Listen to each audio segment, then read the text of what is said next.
Boa noite. Vamos fazer a nossa leitura preparatória do livro Seara dos Médiuns, Clarividência. Como acontece na alimentação do corpo, a visão no campo da alma é diferente para cada um. O tubo digestivo recebe o que se lhe dá, mas a assimilação do recurso ingerido obedece à disposição mais íntima dos mecanismos orgânicos. Os olhos, igualmente, veem tudo. No entanto, a interpretação do que foi visto corre à conta dos processos mentais. É por isso que todo fenômeno de clarividência solicita filtragem no crivo da razão. Determinado médium informa ter visto inolvidáveis personalidades da história. Possivelmente estará dizendo uma verdade. Essa verdade, porém, pede estudo das condições circunstanciais. Vejamos como o assunto é delicado na esfera dos próprios homens. Se uma pessoa só e desavisada fosse levada a ver uma cópia da Assunção, de Murilo, no arranjo cinematográfico, acreditaria contemplar a venerável Maria de Nazaré escalando os céus, rodeada de anjos, quais pássaros graciosos, segundo a concepção do admirado pintor espanhol. A figura de qualquer comandante de Estado, nos tempos modernos, pode ser vista a longa distância através da televisão. E se uma criatura isolada e desprevenida fitasse a imagem falante, estaria naturalmente convicta de haver entrado em contato direto com o comandante televisionado. Enquanto a observação mediúnica não se generalizar mais extremamente na Terra, provocando mais amplas conclusões do chamado consenso geral, a mensagem da clarividência demanda considerações específicas. Com isso, não queremos que esse ou aquele apontamento mediúnico deva ser desprezado, pois que em mediunidade tudo é ensinamento digno de atenção. Ponderamos apenas o impositivo de estudo, a fim de que a interpretação particular não se dirija para as raias do ilógico. Para ilustrar as nossas afirmativas, vejamos o arco-íris a desdobrar-se diante da multidão. Efetivamente, quando surge na beleza das 7 cores, parece uma coroa sublime, propositadamente desenhada por algum geômetra, invisível na glória do firmamento. Entretanto, a maravilha celeste não tem qualquer expressão substancial, por estruturar-se em simples jogo de luz. Então vamos elevar nosso pensamento até Deus, até Jesus, agradecendo, Senhor, mais essa oportunidade de trabalho, de estudo, de estarmos aqui reunidos. Agradecemos a toda a espiritualidade que já vem preparando o nosso ambiente e que com certeza está aqui nos amparando e nos esclarecendo. Que a paz e a luz estejam conosco, que assim seja. Bom, gente, hoje a reunião é de aprofundamento. Quem vai apresentar para a gente é a Silvia. Fluidos e assimilação? Fluidos e obsessão. Bom estudo.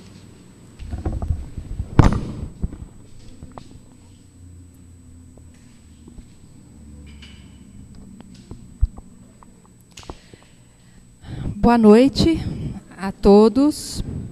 Então, hoje nós vamos fazer o nosso aprofundamento de tudo que nós estudamos nessa unidade. Então, nós estudamos as obsessões, a conceituação, a classificação, o tratamento.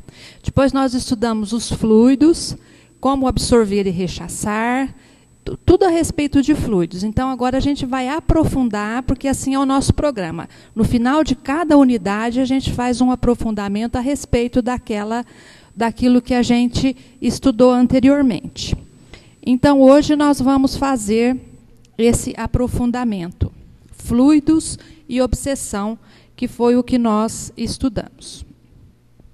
Nós observamos que tudo no universo ele é constituído do fluido cósmico universal.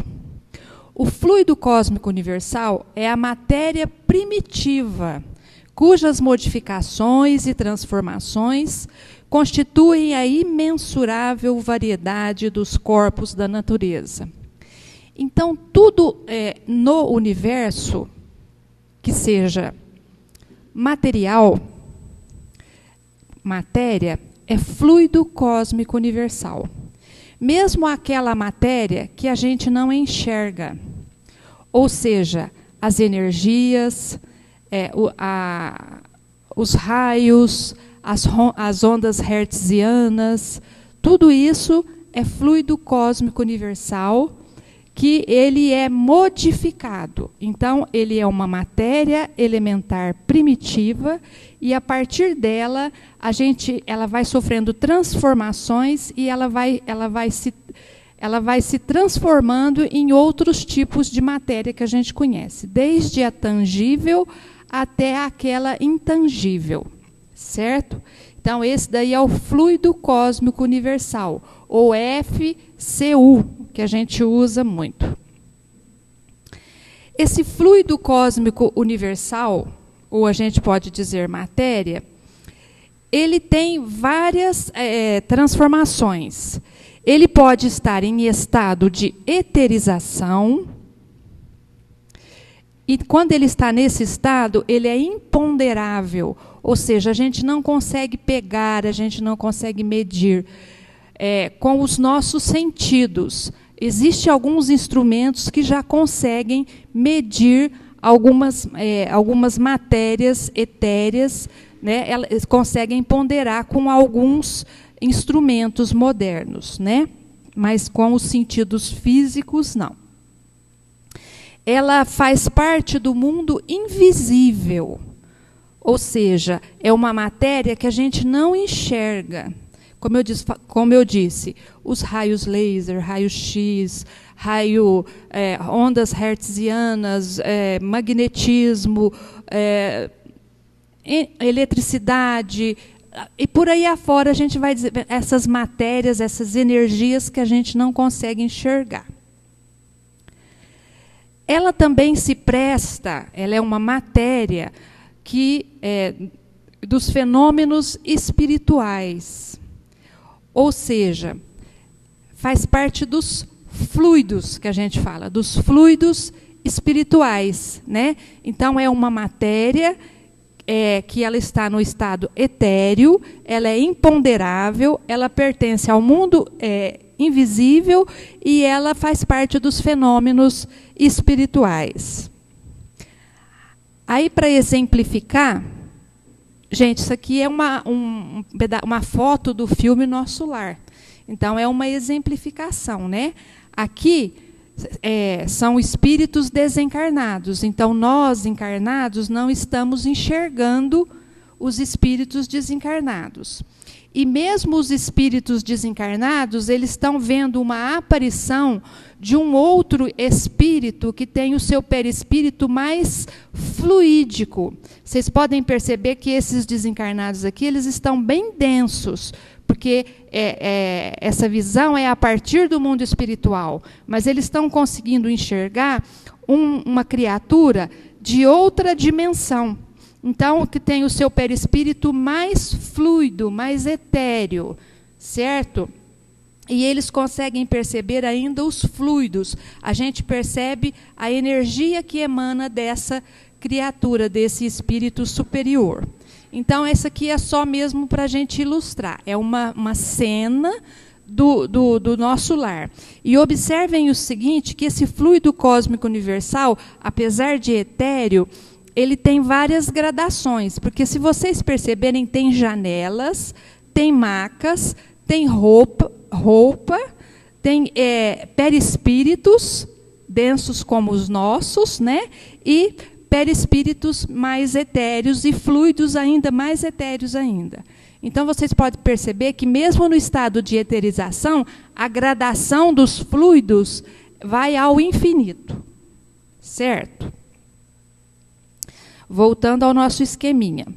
Ele tem um outro estado, que é o estado de materialização. Esse fluido cósmico universal, ele se materializa, ele torna-se material. Então, ele é ponderável. A gente pode medir, a gente pode pegar, a gente pode pesar. né? Ele pertence ao mundo visível. Então, ele é dado aos fenômenos espirituais, materiais, aos fenômenos materiais. Vamos dar lá o exemplo. Aqui, a gente está percebendo a matéria, né, gente? Olha lá. A matéria física. O homem é encarnado, ele está fazendo uma experiência com a bobina de Tesla. Os arcos voltaicos estão visíveis, que são essas luzes aí, é eletricidade passando, magnetismo, mas ele está se tornando visível aí, né? E se a gente pegar, toma choque, viu? Queima. Então, ele é bem material. Então, aqui a gente está percebendo que é a matéria sólida, que também tem várias gradações, né? Tanto é que tem essa bobina de Tesla aqui, que tem esses fluidos, esses raios, essa eletricidade, esse magnetismo, que é menos denso que, por exemplo, o chão que ele está pisando, que é menos denso que a cerquinha, o portãozinho que ele tem. Então, a gente também percebe que os fluidos, no estado de materialização, ele também tem uma gama variada de densidade. E a gente pode perceber isso muito facilmente com a água. A água, material, ela fica gasosa, fica líquida e fica sólida, né? Então, a gente percebe que a matéria também tem uma gama de materialidade, de densidade. Bom, isso daí são os fluidos que nós estudamos, né? Para que a gente possa entender como é que se forma, de onde vêm esses fluidos, de onde que surgiu esses fluidos. Então, no universo existem 3 coisas: Deus, a inteligência suprema, causa primeira de todas as coisas, o fluido cósmico universal ou matéria, seja ela ponderável ou imponderável, e o espírito. Então, no universo se constitui só desses 3 elementos. Então, isso daí são os elementos gerais do universo. Não podemos esquecer isso. Deus, o Criador de tudo, que criou o fluido cósmico universal e que criou o Espírito. Então, essa é a Trindade. Deus criou o Espírito e criou o fluido cósmico universal. O Espírito, ele não é matéria e ele vai ter necessidade de encarnar na Terra, ele vai precisar do corpo físico. Para que ele possa entrar em contato com o Espírito, entrar em contato com a matéria física, densa, ele precisa de um corpo semimaterial. Então, ele busca, no fluido cósmico universal, essa matéria menos densa e produz o seu perispírito para que ele possa trabalhar com o seu corpo físico. Então, nós, encarnados, também nós somos constituídos de 3 elementos, né? Somos espíritos, temos um perispírito e um corpo físico, sendo que o perispírito é o intermediário do espírito para que a gente possa agir na matéria. Certo? Gente, se vocês quiserem perguntar alguma coisa, se for ficando, pode perguntar. Hoje é o dia da gente perguntar, porque às vezes a gente fala todo ano a mesma coisa, às vezes para a gente é claro, mas, né, às vezes fica alguma dúvida. Então, vamos ver como é que funciona esse fluido cósmico universal para que a gente possa trabalhar esse fluido cósmico universal na gente, para que a gente possa entender os fluidos que a gente vai ter que trabalhar na mediunidade.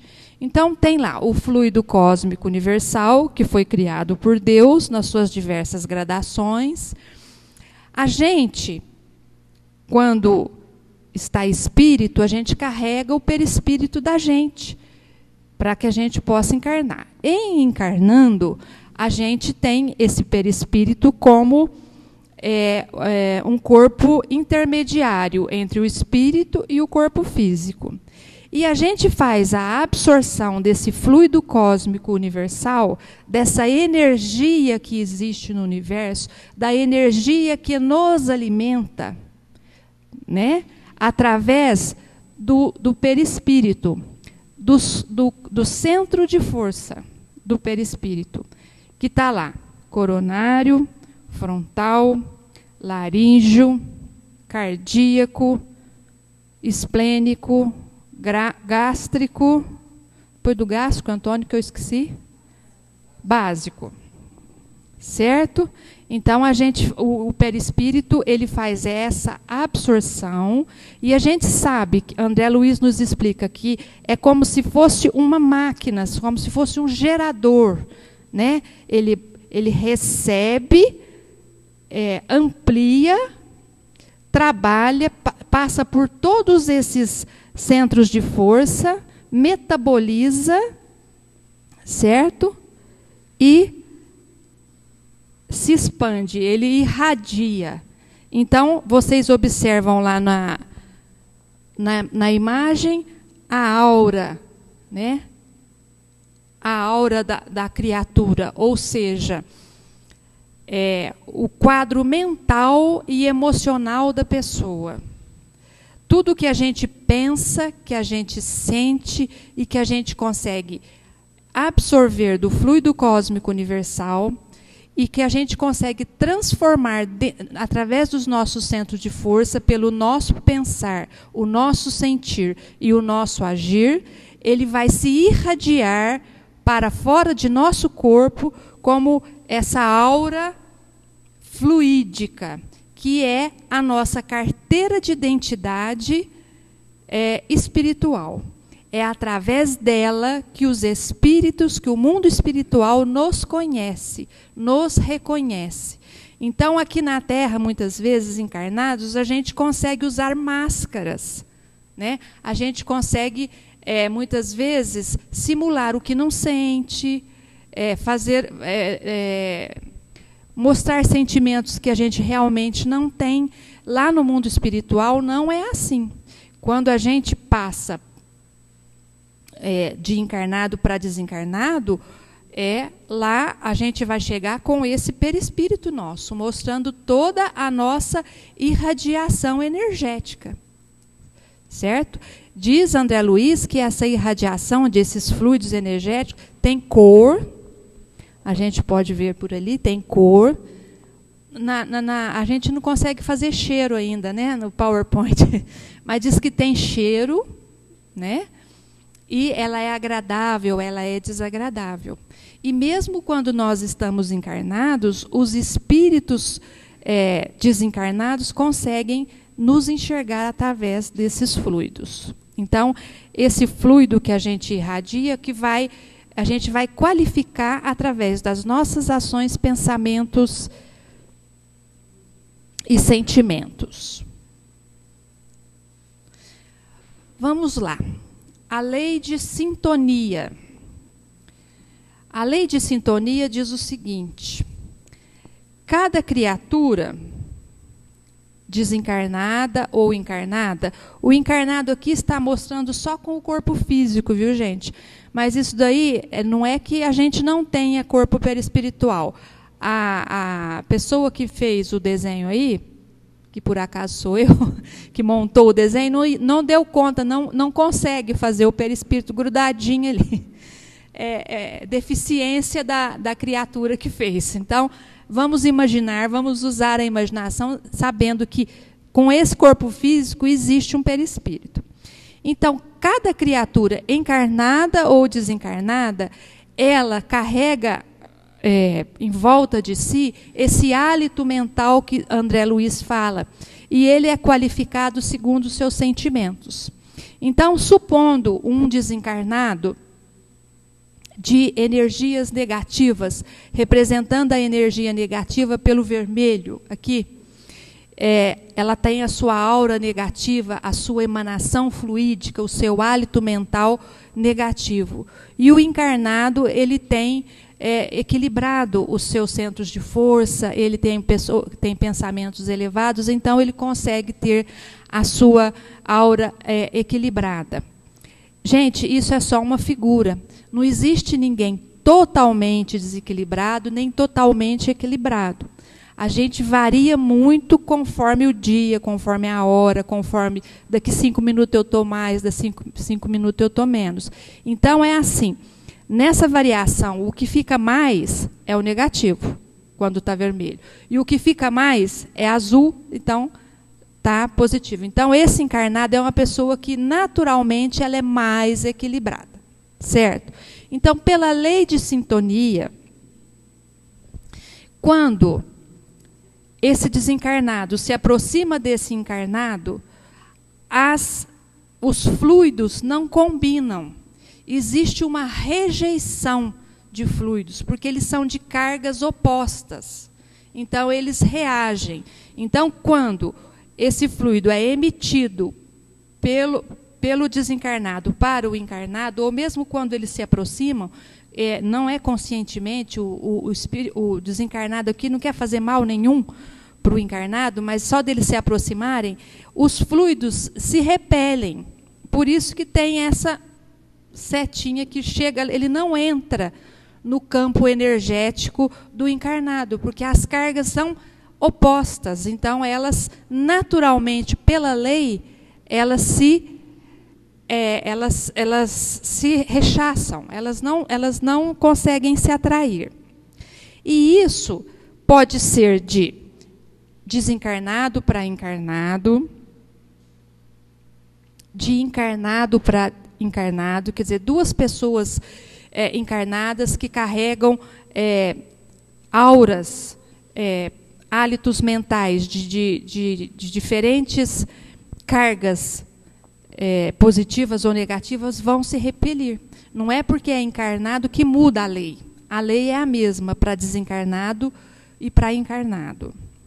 Então, a mesma coisa, de encarnado para encarnado também é a mesma lei. Vai haver a rejeição dos fluidos.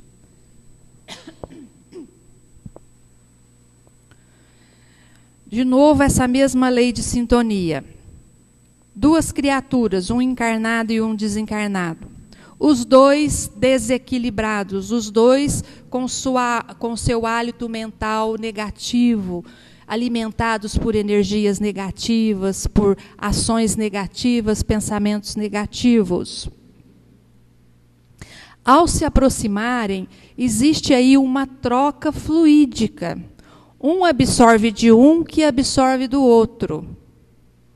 Então, a carga negativa do desencarnado vai passar para o encarnado, aumentando a sua carga, o seu mal-estar, a sua fadiga, o seu pensamento negativo, tudo isso vai ficar acumulado. Da mesma forma que para o desencarnado também é a mesma coisa. O encarnado também vai transmitir toda essa carga negativa para o desencarnado. Então, é um fazendo mal para o outro. E, de novo, essa lei de sintonia, ela vale de encarnado para encarnado.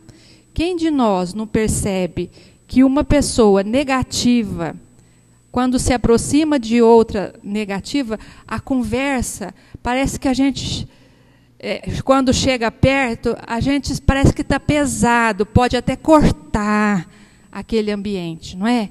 A gente sente isso. Duas pessoas negativas, duas pessoas pessimistas conversando, é uma carga energética assim, palpável até, de tão negativa que ela fica, né? Então, é a mesma lei de sintonia. Um vai absorver do outro, então vai ter aumentado a sua carga negativa. Mesmo o negativo. E nos desencarnados também. É a mesma coisa. A sintonia é a mesma. E lá nos desencarnados, quando se reúnem muitas criaturas que têm esse hálito mental negativo, como no mundo espiritual o fluido cósmico universal é mais plástico, mais etéreo, então eles conseguem plasmar cidades inteiras, conseguem plasmar, moldar ambientes terrivelmente negativos. E é por isso que a gente enxerga, quem assistiu o filme Nosso Lar, vê bem o umbral, né? Aquele lugar escuro, lodoso, com água empoçada, tudo que existe de negativo. Aquilo foi uma representação. A gente tem isso baseado em André Luiz. A gente não consegue muito imaginar. A gente consegue até imaginar, mas a gente não consegue ter certeza de que o MEC é esse umbral. A gente nos traz notícia que as paisagens são todas assim, muito escuras, de árvores ressecadas, de figuras primitivas. E da mesma forma que nas colônias espirituais, onde os fluidos são mais elevados, atmosfera densa, o Antônio está lembrando ali, a atmosfera densa. E, da mesma forma, os postos de socorro, as colônias espirituais, que são dirigidas, que são coordenadas por espíritos superiores, que têm o seu hálito mental superior, também a gente pode perceber que são plasmados ali a atmosfera mais leve, as flores têm mais cores, são mais harmoniosas, mais fluidas, a música é mais suave. Tudo isso por conta dessa lei de sintonia. Na mediunidade, ocorre um fato interessante. Vamos lá. Então, se é assim, supondo que o encarnado aqui, o rapaz de blusa listadinha, seja um médium. A gente está falando desde o começo que o médium tem que ser uma criatura equilibrada. Portanto, ele tem que ter o seu hálito mental, os seus fluidos equilibrados, positivos. Como que ele vai conseguir receber a influência de um espírito desencarnado, sofredor, que está com o seu hálito mental negativo? Pela lei de sintonia, existe como que uma barreira, não é? Nós não vamos conseguir estabelecer a comunicação, se fosse simplesmente assim. Mas não é assim. Só. Na mediunidade, a gente conta com o recurso da vontade do médium. Gente, desculpa, agora que me ocorreu.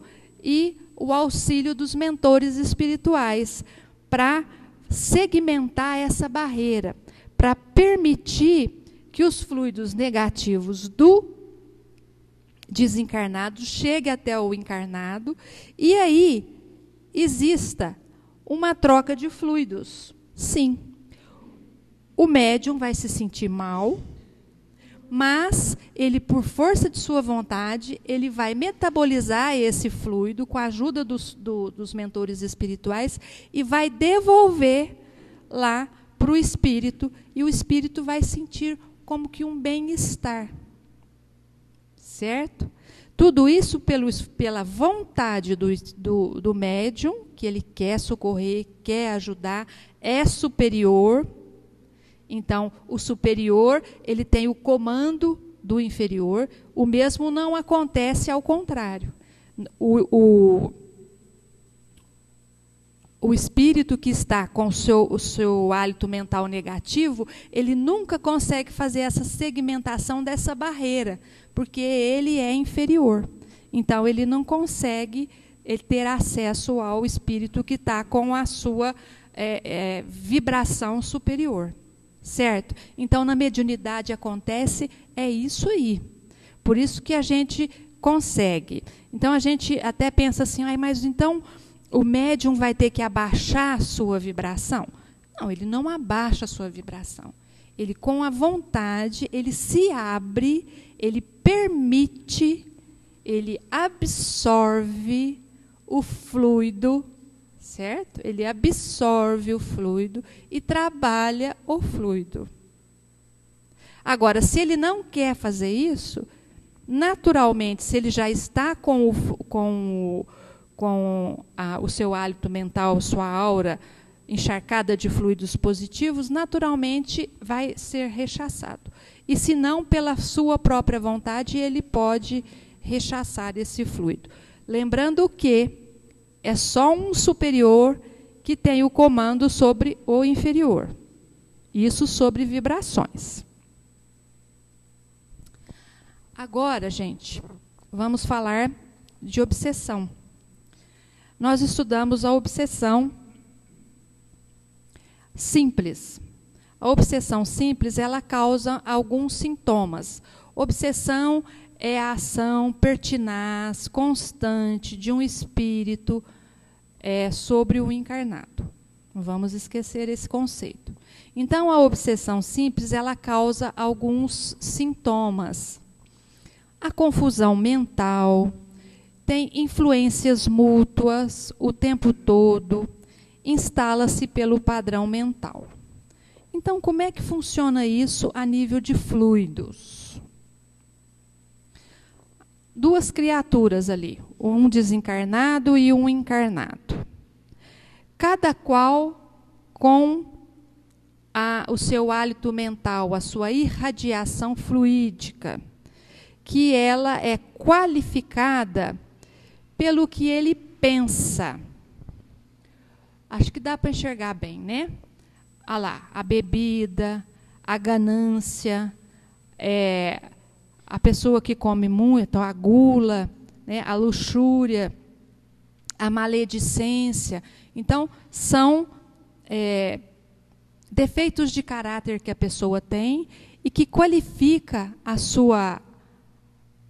o seu hálito mental, a sua aura psíquica negativamente.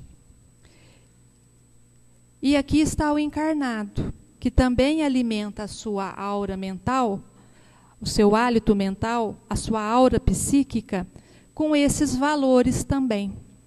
Então, na obsessão simples, o que acontece? Eles compartilham, eles trocam de fluidos.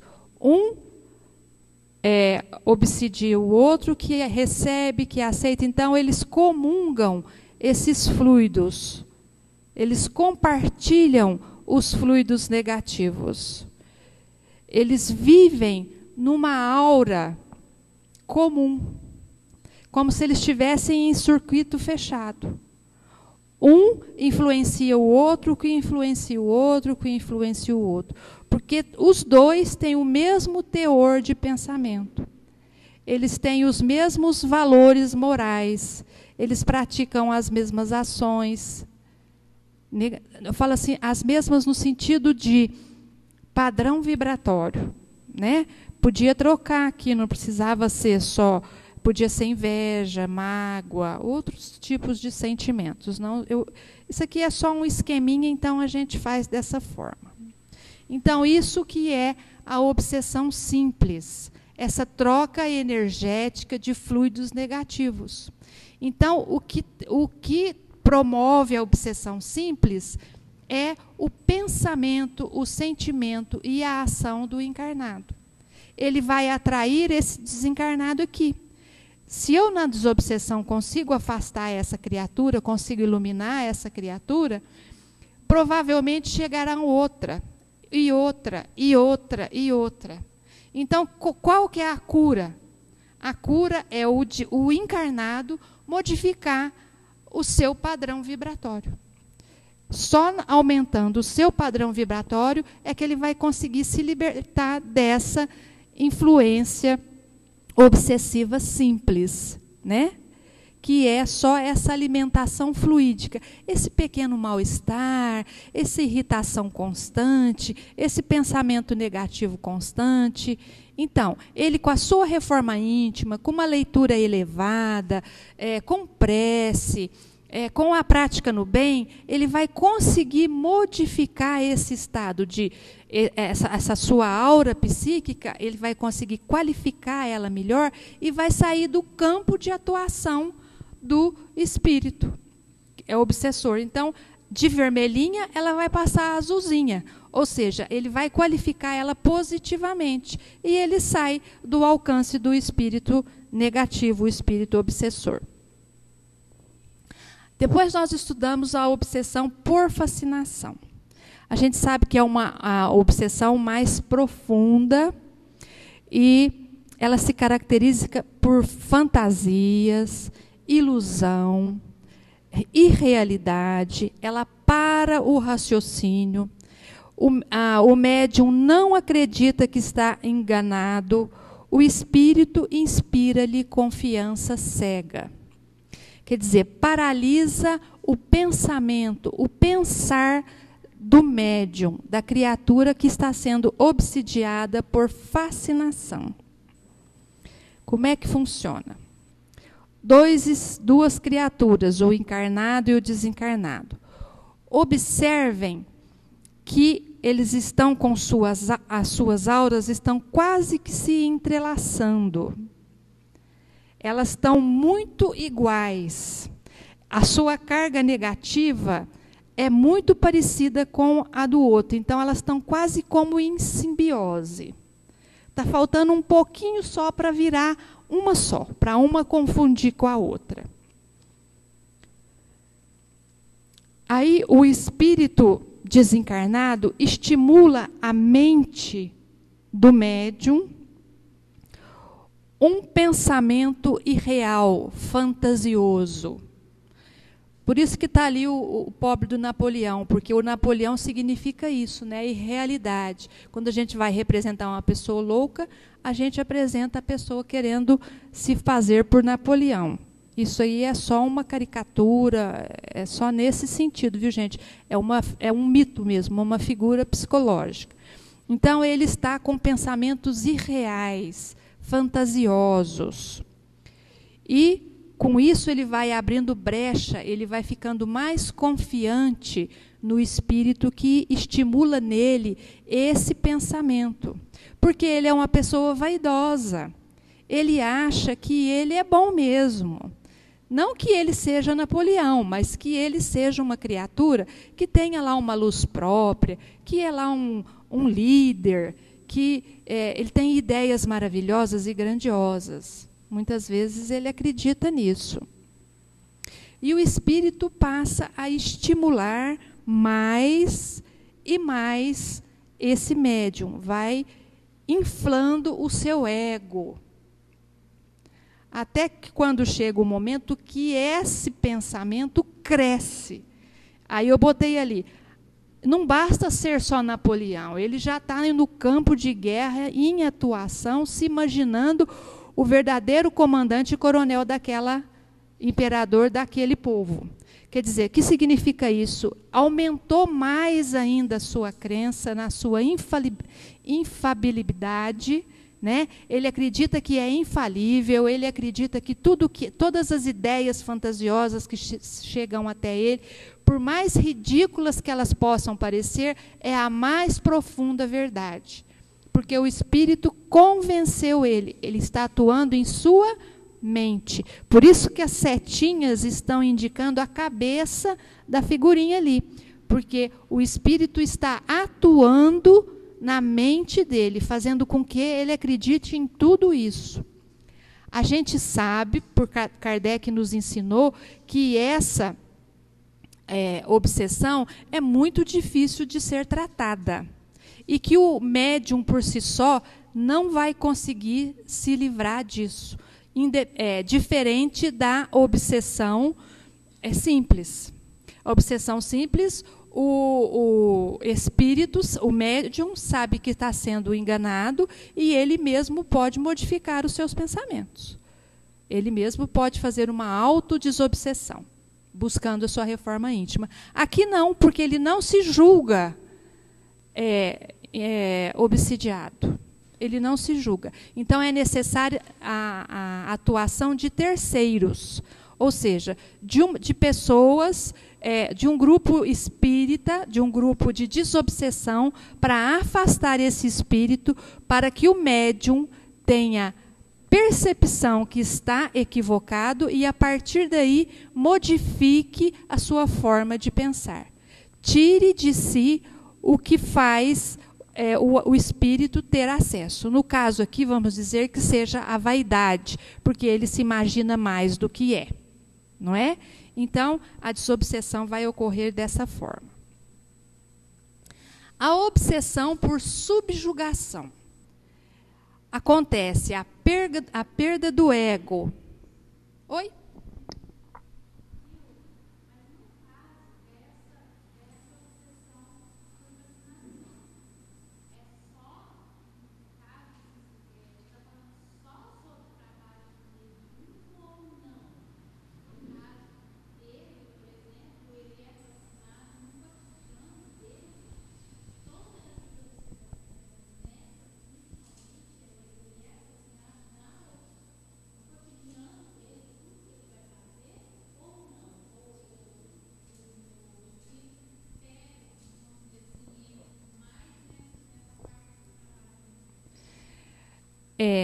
Vamos lembrar de novo de Kardec.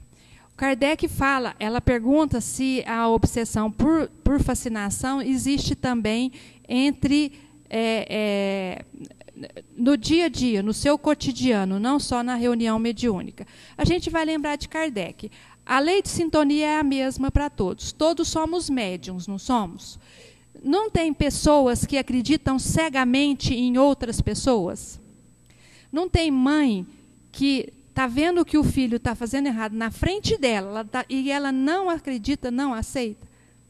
Não tem pessoas que são assim? É uma fascinação.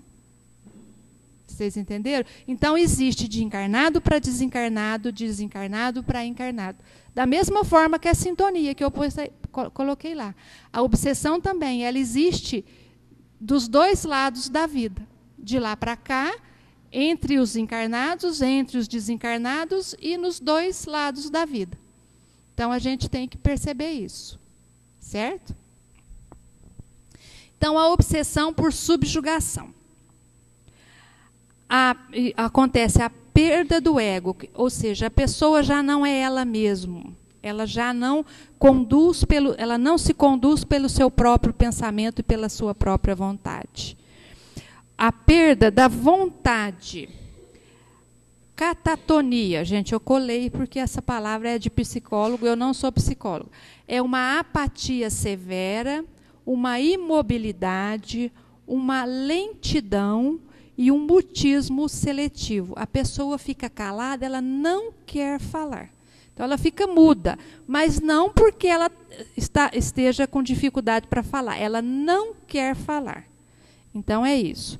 E anedonia, que é uma perda da capacidade de experimentar prazer, perda do interesse, de satisfação em qualquer atividade. Então, a pessoa não tem prazer em fazer nada, ela fica parada, olhando para o vazio, sem vontade de fazer nada. Muitas vezes existe paralisia mesmo de membros, a pessoa não consegue andar, fica dura, do rosto, né? Porque pode ser moral, corporal ou as duas coisas. Então, existem pessoas que ficam profundamente depressivas, existem pessoas que ficam profundamente depressivas e levam para o corpo essa depressão, ou seja, ela fica imobilizada mesmo, ela não fala, não anda e não mexe. Acontece. Mas aí é uma obsessão muito profunda, certo? E como é que funciona isso lá com os fluidos? Vamos observar de novo um encarnado e um desencarnado. Observem aqui que as auras, o hálito mental, o hálito psíquico dessas criaturas estão entrelaçados. Elas estão vivendo como em simbiose. Uma se alimenta da outra constantemente. O desencarnado emite fluidos negativos para a mente da pessoa, fazendo com que ela, paralisando o seu pensamento, fazendo com que ela pense o que a pessoa quer pensar. O que o espírito quer que ela pense, o espírito transmite a ela e ela pensa. O que o espírito sente, ela sente. Ela está triste ali, vocês percebam. E o que ela fala, ou seja, o espírito quer que ela fale alguma coisa, ela fala. Ou seja, o espírito está dominando completamente essa criatura, na sua ação, no seu pensamento e no seu sentimento. Então, ela é uma pessoa subjugada à vontade do espírito. De novo, essa é uma obsessão gravíssima, que o próprio médium, a própria criatura que está passando por ela, não consegue se livrar sozinha, porque ela não tem vontade própria. Então, é necessário que se faça um tratamento de desobsessão mais profundo, que consiste em desobsessão para convencer esse espírito a se afastar, mudar o seu pensamento. Geralmente, essas obsessões têm como base uma vingança, né? Então, a gente tem que buscar a demover esse espírito de promover essa vingança. A gente tem que fazer trabalhos de passe magnético, de passes de água fluidificada para essa criatura, para que ela possa se livrar dessa simbiose energética, para que a gente consiga tirar esse fluido denso do seu hálito mental, de sua aura psíquica. Então, é um tratamento mais prolongado, mais difícil de ser feito, mas possível de ser feito também. Mas André Luiz nos explica em um dos seus livros, e o próprio Chico Xavier tinha uma parente, uma irmã, que tinha uma obsessão dessa, e nem mesmo o Chico Xavier, com toda a sua força mediúnica, conseguiu livrar a sua irmã dessa obsessão. E nos livros de André Luiz, ele conta que existem obsessões que estão tão enraizadas, elas atravessam encarnações e encarnações. E os espíritos se alimentam um do outro. Que se a gente afastar totalmente um do outro, ocorre o desencarne do encarnado. Então, muitas vezes, é necessário que eles... a gente faça esse tratamento lentamente, até que, havendo o desencarne natural da pessoa, no mundo espiritual eles continuem fazendo esse tratamento fluídico, a ponto de um dia conseguir libertar essas duas criaturas e ambas seguirem o caminho da evolução e do bem. Então, a gente percebe que a obsessão não é uma coisa simples de ser tratada, certo?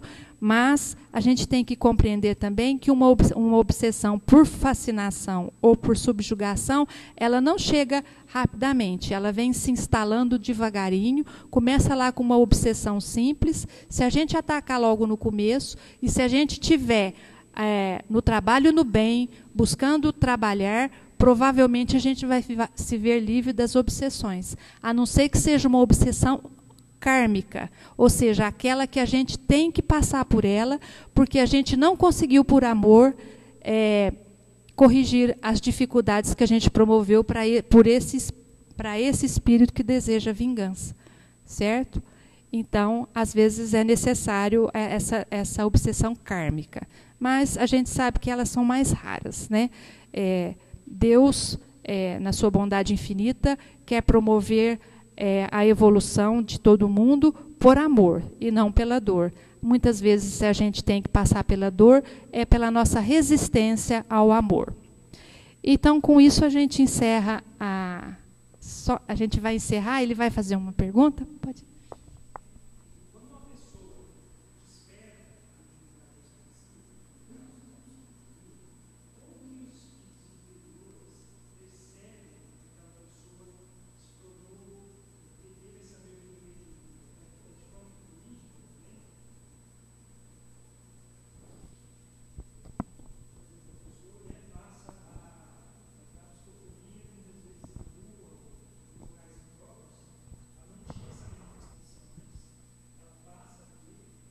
Uhum.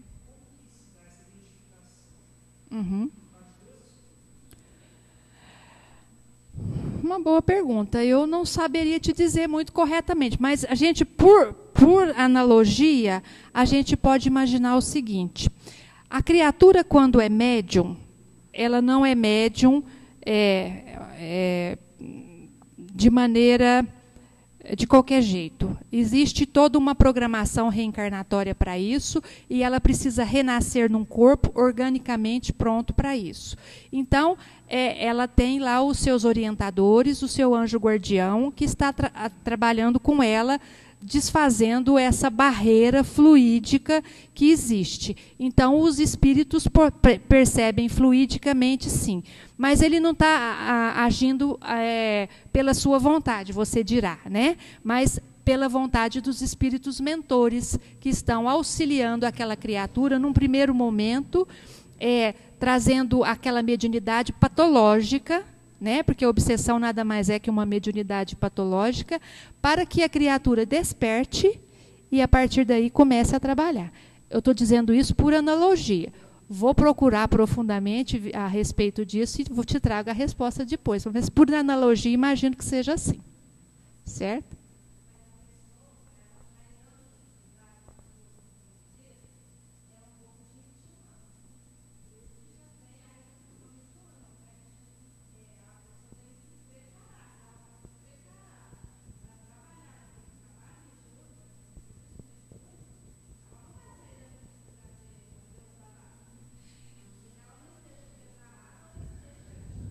Eu tenho a impressão que ele disse assim, uma pessoa que não conhecedora da doutrina dos espíritos, que aí ela vai conhecer a doutrina através dessa mediunidade patológica.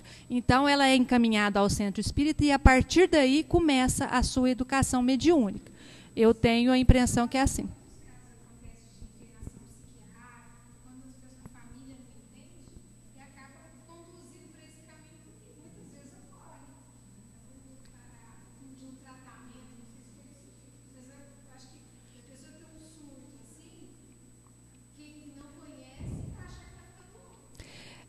Realmente, quando a criatura ela é tomada por essa patologia, por essa mediunidade patológica e não tem conhecimento nenhum, ou que a família não aceita, ou que ela não tem acesso, vamos dizer assim, vamos de novo lembrar, ela não está abandonada, provavelmente ela terá que passar por isso para compreender. Né?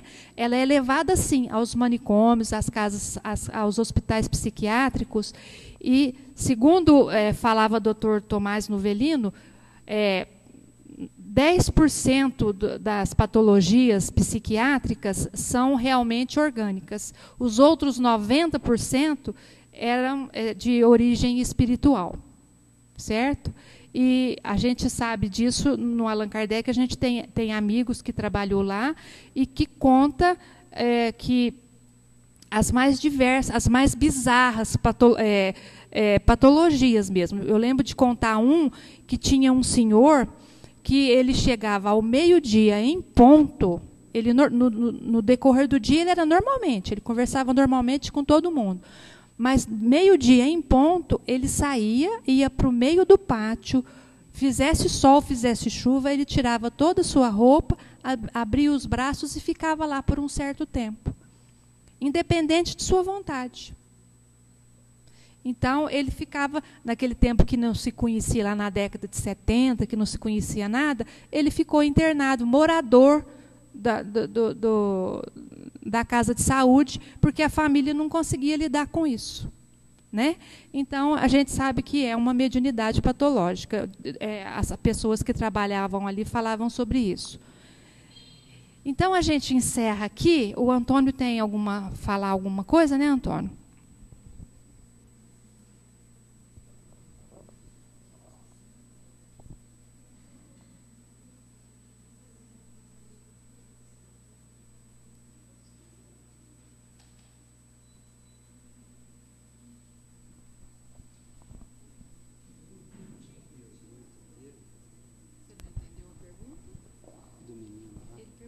Como que uma pessoa que tornou-se médium, como que os espíritos conseguem perceber que ele está dando abertura, que é fluídica essa abertura? O espírito consegue perceber que vai conseguir entrar no seu campo? Ah, sim.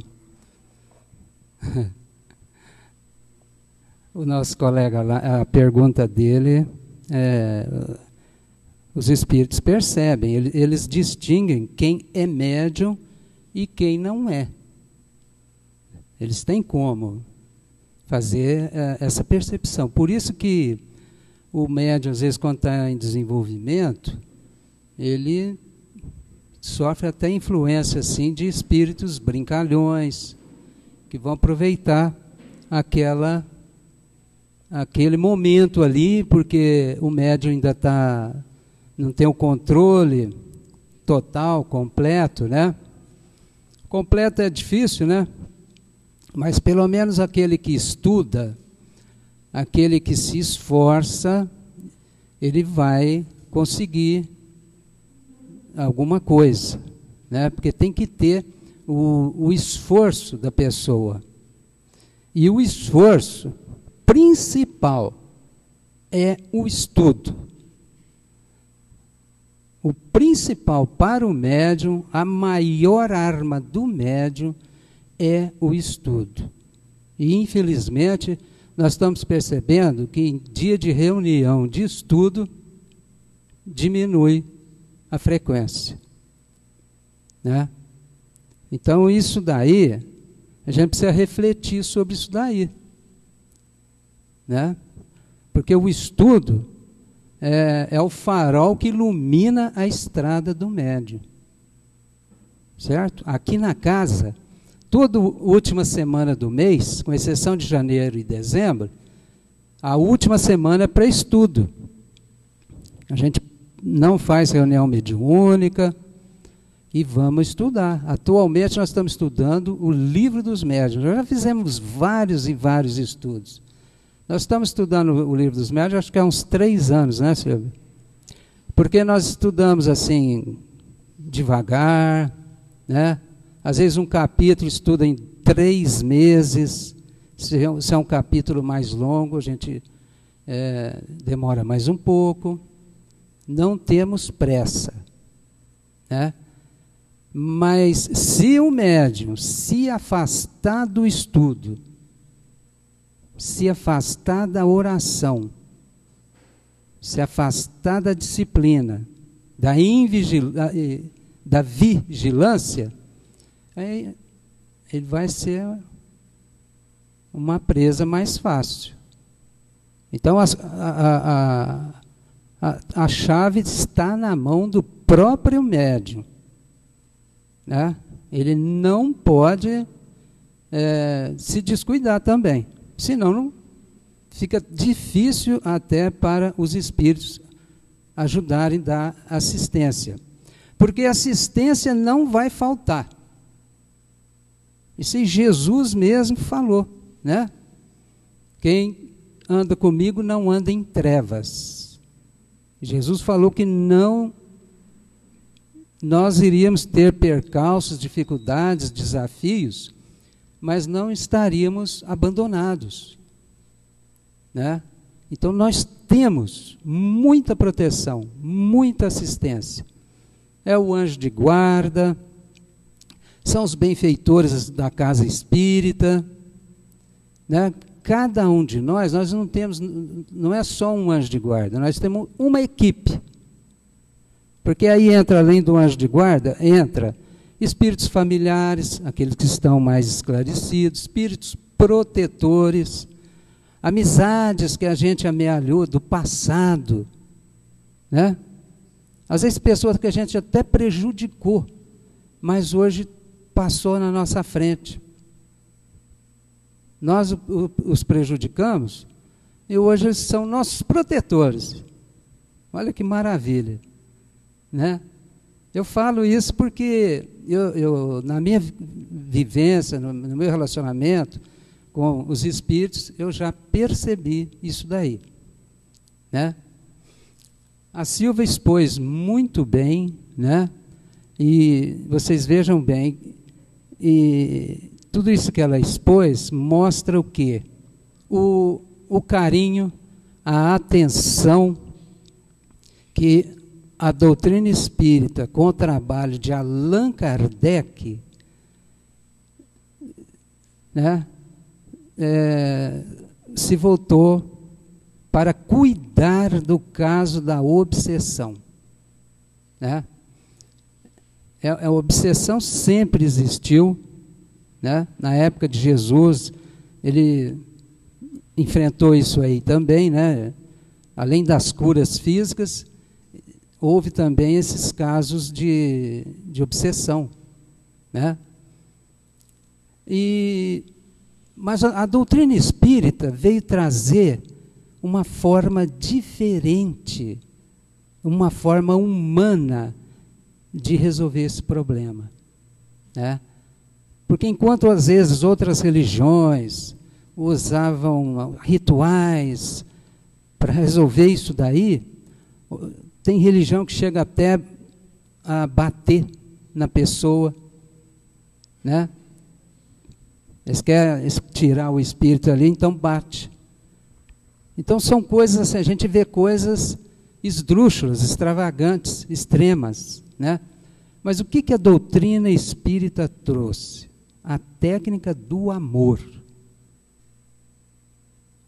A técnica do amor. Do esclarecimento. Né? De não enxergar o obsessor como um mau elemento, como um marginal, como um inimigo. Não. O obsessor é um irmão nosso que nós prejudicamos e que está cobrando. Ele não conseguiu perdoar. E muitas das vezes, por não ter conseguido perdoar, ele mergulha num período de vida muito difícil, né? Porque ele fica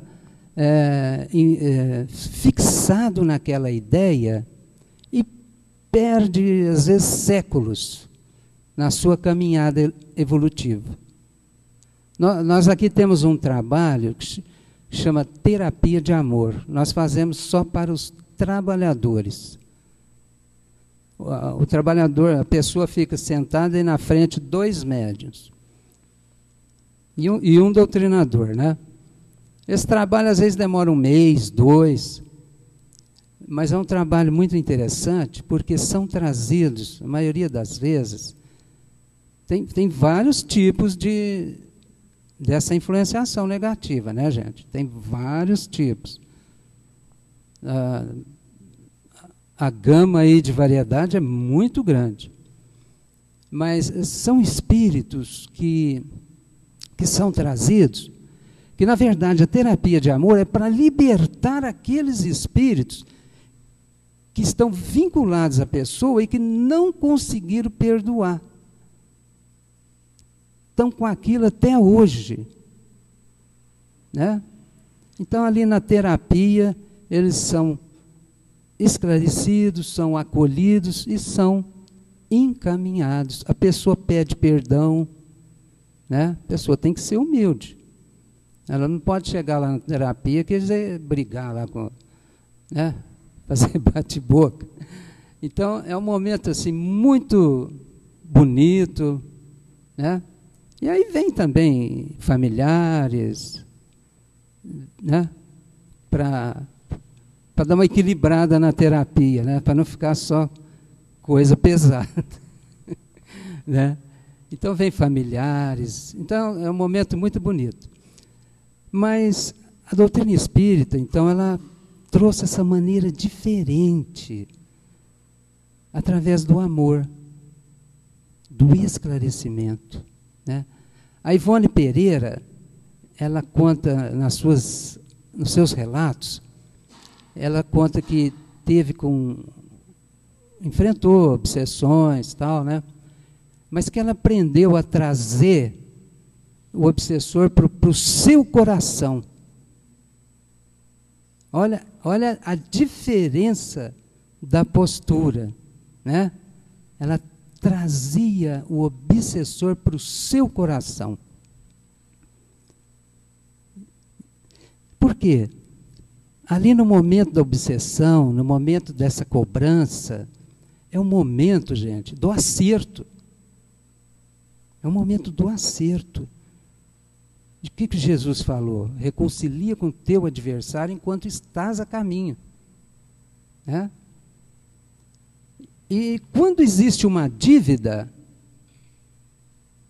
aquele que cometeu o erro, aquele que sofreu, eles ficam ligados. Ficam ligados magneticamente. Fatalmente eles vão se encontrar em algum momento. Nas reuniões a gente vê muito isso daí. Ele tá disfarçado aí em corpo de mulher, mas agora nós achamos ele. Né? Mas aí a gente ouve o espírito, ouve a história dele, a gente faz uma regressão de memória. A hora que ele enxerga o que aconteceu, muitas das vezes ele fez pior para aquele, né? E só dele ver o passado, aquilo já vale mais do que ficar paiando na cabeça dele.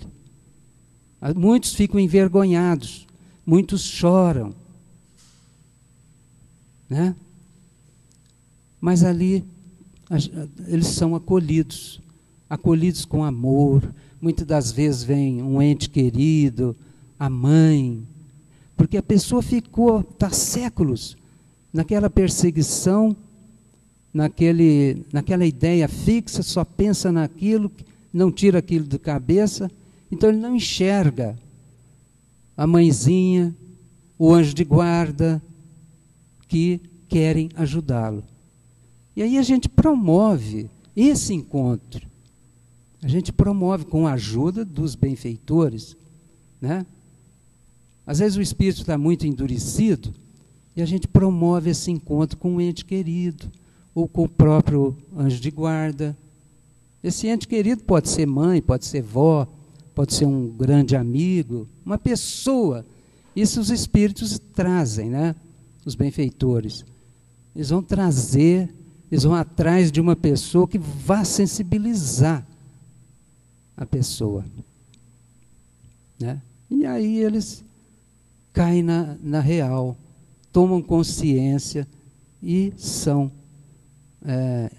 acolhidos e encaminhados. Né? Agora, essa unidade é interessante, e isso não foi por acaso, né? Porque falou de obsessão e também falou de fluidos. Né? Muito bem explicado aí pela Silvia, né? Agora, a questão dos fluidos é magnetismo, né? E estudando a doutrina, a revista espírita, a gente vê belíssimos casos que Kardec cuidou, que Kardec atendeu, né?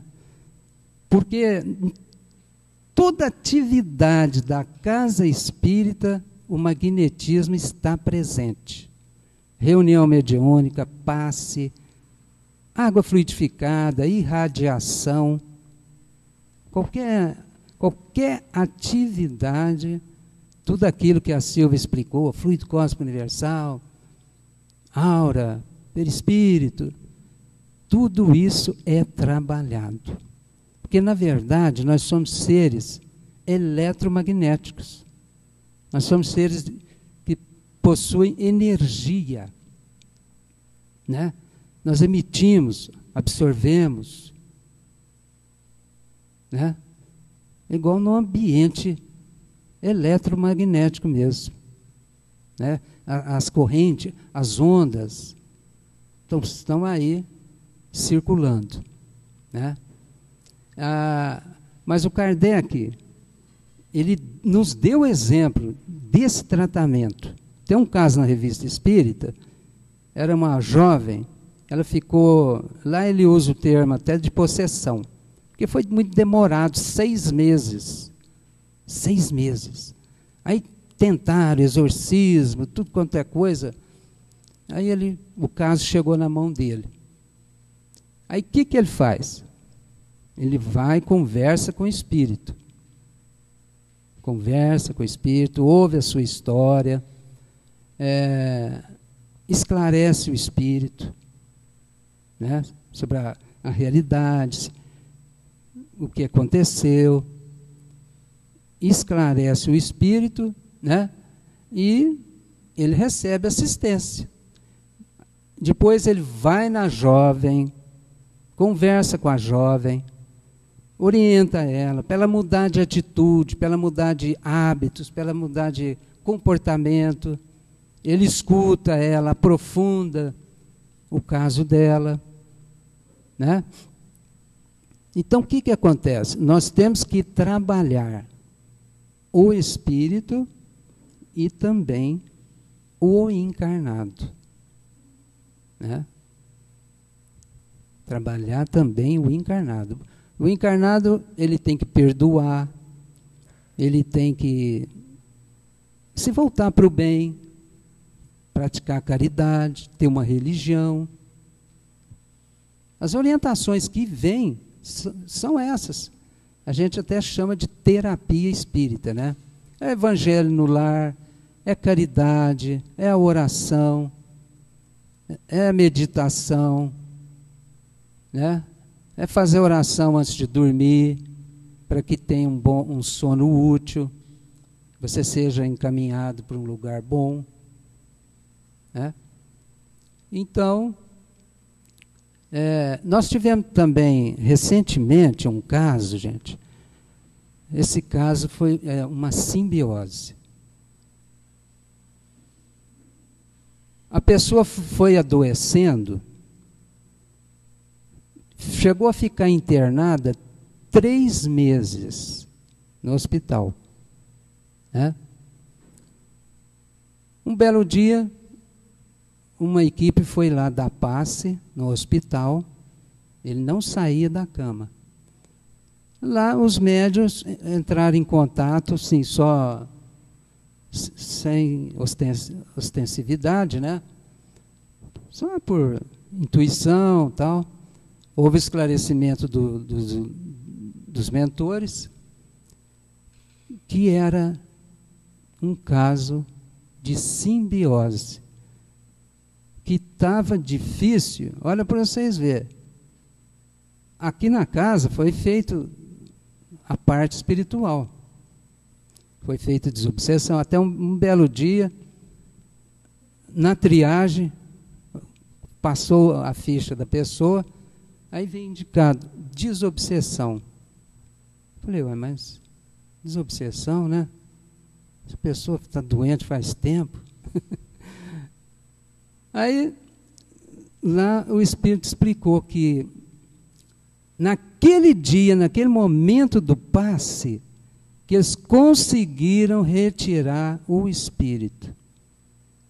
Porque nós temos caso, o Manuel Filomeno de Miranda conta num dos seus livros, um caso de simbiose, que o pai era até um dirigente espírita, ele queria que retirasse o espírito. Os mentores falavam, olha, ele vai desencarnar. Se retirar, sim, ele vai desencarnar. Não, mas eu quero que tire. E tira, a pessoa desencarna. Porque a simbiose, eles ficam tão juntos que um alimenta o outro. Ali criam vínculos magnéticos, fluídicos, né? Um alimenta o outro. Se você tirar bruscamente, você pode provocar a morte, né? Agora, os médicos, e no fim coincidiu, os médicos faziam exames de tudo quanto é jeito, fica exame. Falaram, ele não tem nada, ele está depressivo. Aí os médicos saíram com essa, ele está depressivo, né? Mas aí a coisa ficou explicada, né? Não podia retirar, e isso chegou a afetar, lógico, afetou o físico, causou uma infecção séria na pessoa. Mas essa pessoa, depois desse momento, depois desse dia, ela está só melhorando, melhorando, melhorando, né? Passou a sentar, não sentava, e já está até andando. E vai melhorar, e vai ficar boa. Né? Então vocês vejam que existem aí uma gama muito grande, que vai desde a obsessão simples que todos nós temos, né? Que é o nosso dia a dia aí, né? E que nós não deixemos sair da obsessão simples, né? Através da oração, do estudo, da prática do bem, a gente se voltava para o bem. E tem também aqueles que são contrários ao trabalho, né? São contrários ao trabalho, aqueles que tentam impedir. Eles não gostam que a gente atende pessoa, que a gente faz esse trabalho. Muitos vão reclamar lá em casa. Né? Para acabar com essas fichas aí. Né? Mas a gente escuta eles e o que a gente faz? A gente até promove a libertação deles, né? Com a ajuda dos mentores. Naquele momento, eles chegam fazendo alguma influência, né? Mas são recolhidos e são libertos. Né? Então, o que eu quero colocar é isso, gente. Na casa espírita, nós aqui, pelo menos, nós temos essa, vamos dizer assim, o nosso foco aqui é assistência espiritual.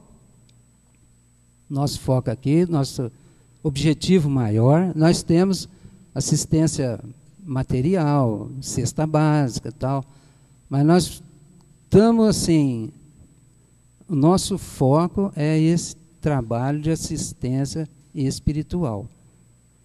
Agora, tudo isso não elimina o tratamento médico. Psicólogo, médico, psiquiatra, o que precisar, né? A pessoa também tem que procurar. E seus próprios espíritos, os próprios mentores falam isso aí. Fala até para a gente, para mim, para a Silvia. Né? E às vezes a gente quer só que eles ajudem. E às vezes eles falam, não, você tem que ir no médico. Por quê? O médico, lá no médico, eles vão trabalhar com o médico. Eles vão intuir o médico. O médico tem mais conhecimento, né? Vão intuir lá no receituário, no procedimento, no encaminhamento.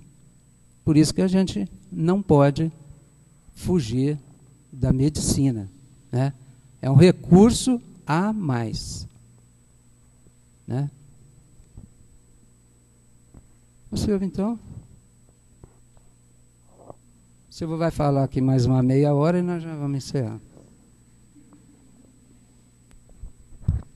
Assim o pessoal desanima. Gente, então nós encerramos assim nosso aprofundamento hoje. Só avisando a vocês, a semana que vem nós teremos a teórica, 16ª teórica. Nós vamos estudar evocações, identidade dos espíritos. Aí nós vamos fazer aquele estudo dirigido que a gente